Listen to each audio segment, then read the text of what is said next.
Hi guys, my name is Sanda Kati and welcome to my YouTube channel where I give my opinions and takes on trending topics happening globally. Today I'm going to be speaking about my favorite Facebook couple, Ukisha and Dubonga.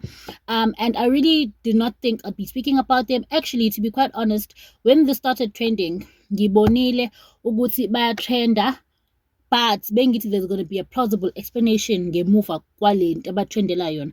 I didn't think ukuthi kahle kahle batrendela lento le abantu abathi batrendela yona yabo, in the sense yokuthi when people were basically saying ukuthi uBonga noKisha bakipitile, and then uBonga noKisha came out and started making making content about it, making joke of the situation.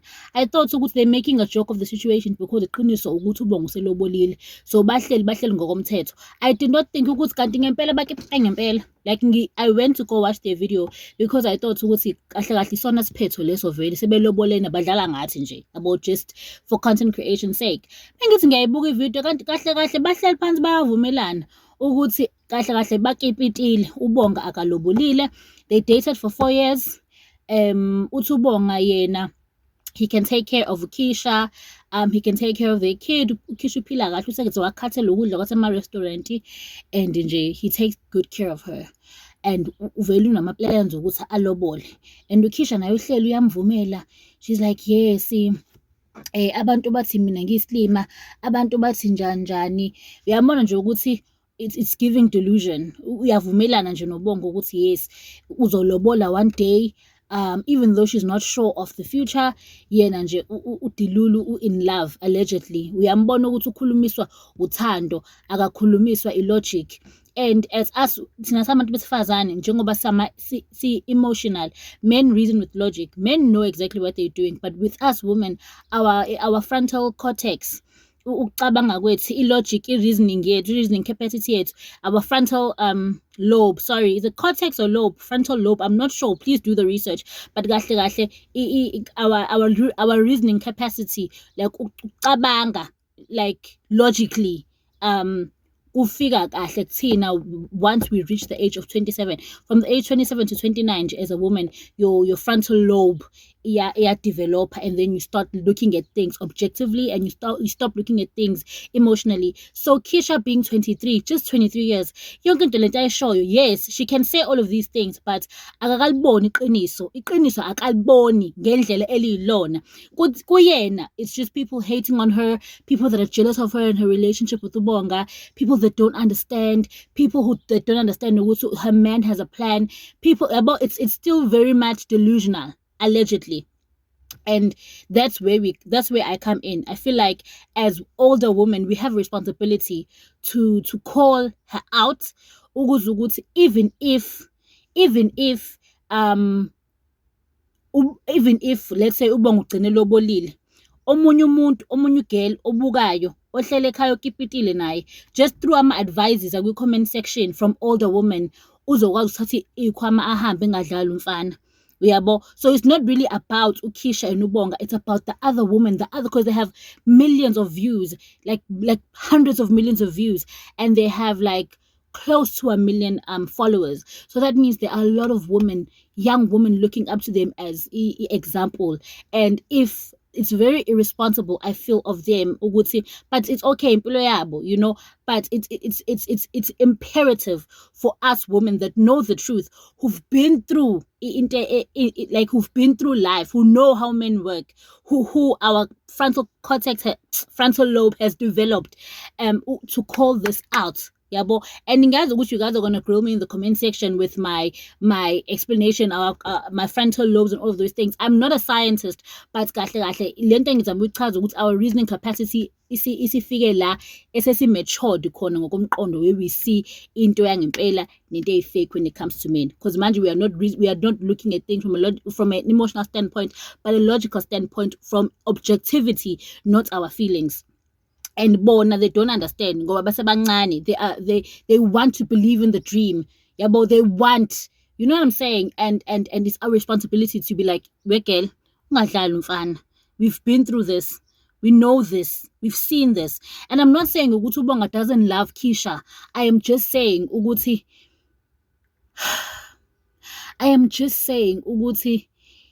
he takes advantage of her naivete. on a subconscious level. He doesn't do it ngokwenhloso, but he takes advantage of her naivete on a subconscious level. Because as a man, you know what a woman wants to hear. You know what to say. You know to some extent ukuthi mingisho kanje ngizomphatharisha kanje in order for me to get what I need from her. And even if he says ukuthi I have plans to marry her, if he genuinely had plans to marry her, she would be married. She would be married. Just like how he had plans to get a car. Just like how he had planned ukuthi ahambe aye ka Liana allegedly aye ko hlawula wakwenza ukuthi kwenzeke ngoba kwayinto ayifuna ukuthi yenzeke. Why is it taking so long Ukisha? Ngoba phela kuyacelwa manje ngokwezulu umuya kokucela uyobekisa imali. It doesn't even have to be imali enkulu.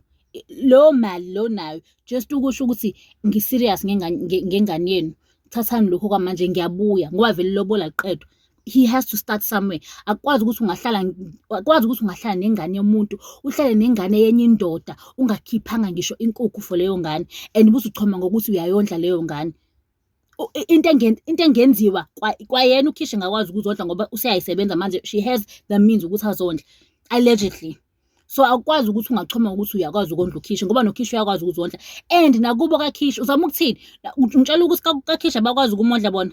So fane ushayelwe izandla ukuthi at least awumlobolile, but you can feed her. She can't feed herself allegedly.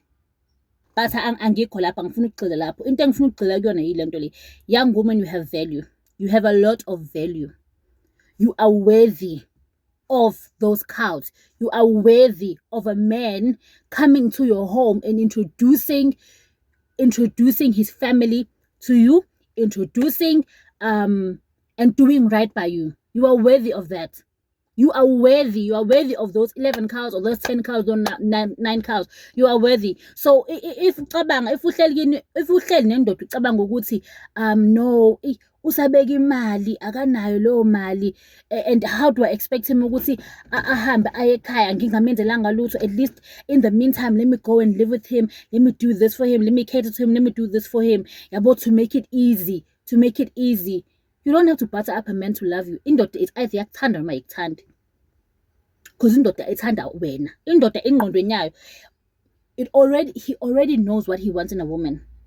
Mufika empilweni yakhe, he's just ticking off the boxes. Ukuthi this is the woman I want. This is the woman I want to marry.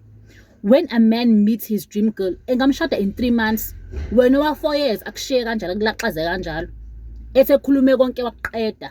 Wathi uzokulobola, wathi uyasave, wathi uyaplana, bla bla bla. Kufika wa 3 months othi nje mina ngifuna lokho. Akwenza sheshe ngoba uyamthanda. That's the woman he wants to do it all for. If someone wants something, they try by all means to get it. And if it is a priority to him to make you his wife, he will make you his wife. You don't have to come and udicelele your value. And ngiyazi ukuthi you can say ukuthi, because they said give video uKhisha sometimes akapheki. uKhisha wenza into mengathandi mayithanda. If value yakho as a woman is not only left kwama domestic chores, umuhle, ume kahle, une income, kukhona into oyiphosayo kulento le enhlangene nayo noba uthu we brand nayo njengoba nayo a brand. So uyazuza by virtue yokuthi uhleli nawe, uyazuza noma kuthiwa awumwashela umphekeli, khona akuzuzayo by virtue ukuthi unawe at this particular point in time. Njengoba manje una 23, you are in your prime. So many men want you ngoba umuhle, ume kahle, uhlakaniphile, une income. So many men want you, even with your child, even if unengane, they want you still. So many men want you. But when you're choosing to be loyal to this one guy, ongazi ukuthi uzokulobola noma ungazi noma if he's gonna marry you one day or not. And I understand that in marriage is not a priority for every woman. She can argue and say, fine, in marriage is not my priority. But guys, there is nothing as nice as being chosen as a woman. Imnandi lo feeling. Angakalotsholwa mina. Mhlawumbe angeke futhi ngilotsholwe. I don't know. But at the same time, as much as ngingakalotsholwa, as angikaze futhi ekhaya ngishawe, angikaze ngithethiswe ngenxa yomunye umfana, angikaze ngibe in trouble ngomfana, angikaze, I have never had to dicelela myself in order for me ukuthi you know what I'm saying? I don't even know. There's so much I want to say. I'm 29 and uKeisha said ukuthi abantu laba bathi uhlala nendoda bahluke ngani ngaye just because bona bahlala nendoda but bayabavakashele ama-boyfriends abo etc. Uthe the only person who can tell her angamlalela i-virgin umuntu ongakaze alale nendoda. Mina angikaze ngilale nendoda, I'm 29 years old, angikaze ngilale nendoda, angiyazi indoda. Like I've never had sexual contact with a man. I've dated, I don't want to lie, but I've never even visited a guy at 29 years old. I've never. And angilumi ndawo. So many men have come and left me ngenxa yalokho, and I did not lose anything because ngiyazi ukuthi indoda engithanda ngempela will choose me. Indoda engithanda ngempela won't need to take from me in order for him to choose me. I don't have to devalue myself. I don't have to devalue my home. I don't have to disrespect my parents just to keep the love of a man. That love is not worth keeping. It's not a love worth keeping. If I need to do so much in order for me to get love from this man, to get commitment from this man, that man does not love me. He loves what I can do for him. He loves what I can do for him. Buka ngize ngiyahefuzela ngiyajuluka ave bezongisho shame. Hey, ave bezongitshela.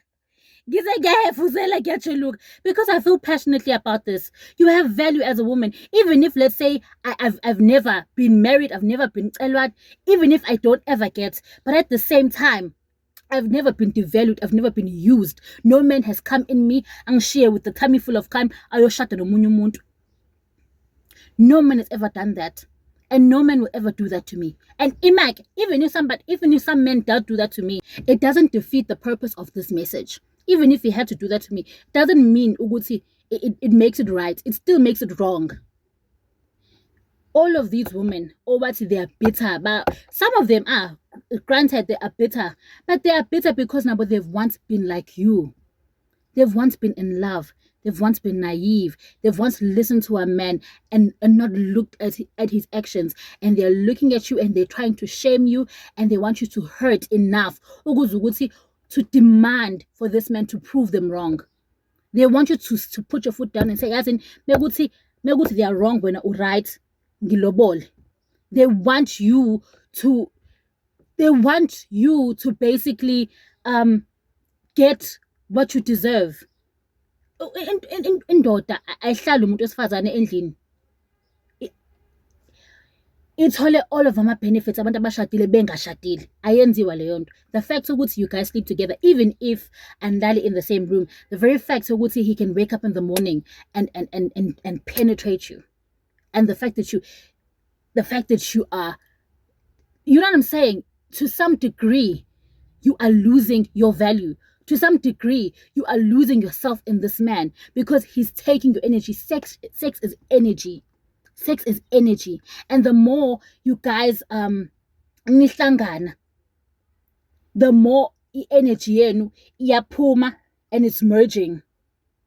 And us women, for us, sex is emotional. It binds you. There's a chemical you release to oxytocin that binds you to this man. You become attached. On the other end, I know low same after effects when it comes to physical intimacy. He'll have sex with you and not be attached to you emotionally, but when you will be, meaning uyomlandela. So kuyena manje price. So kuwena ulandela yena ngenxa yokuthi manje usumnikeze ama-benefits omshado ungashadile. Manje usokubona ulandela yena akanayo into embinda kuwena. Akanenda engavuka kusasa akasakuthandi ashade umuntu uqhubeke impilo kube ngathi sakwenza ngalutho wena uhlala ukemile nezingane zakhe. Onalo ngisho iqhude to prove ukuthi lo muntu wakuthanda wake wathi uyakuthanda. Ngicela uyikhethe uhlakaniphile umuhle. Any man, you don't have to you don't have to disrespect. I'm not even saying like you disrespect. I understand ukuthi yes kukhona izinto eniplanile fanele nizenza noba u2 ingakho nhlanga noba 2 ABCDEFG, but lezo zinto lezo noba u2 eniplanile ningazenza futhi sekulobolile. Akakulobole khona uzoqhubeka nizenze lezo zinto. Akwazi ukuthi angathola wonke ama benefits qala engakokwenza kufana kwenze qala yena. You are worthy. You don't have to. You are the prize. It's not him. You have the goods. Ngicela uyikhethe girl. Siya overheat ifoni sizovela icishe manje. Cela uyikhethe ke ungadlali umfana.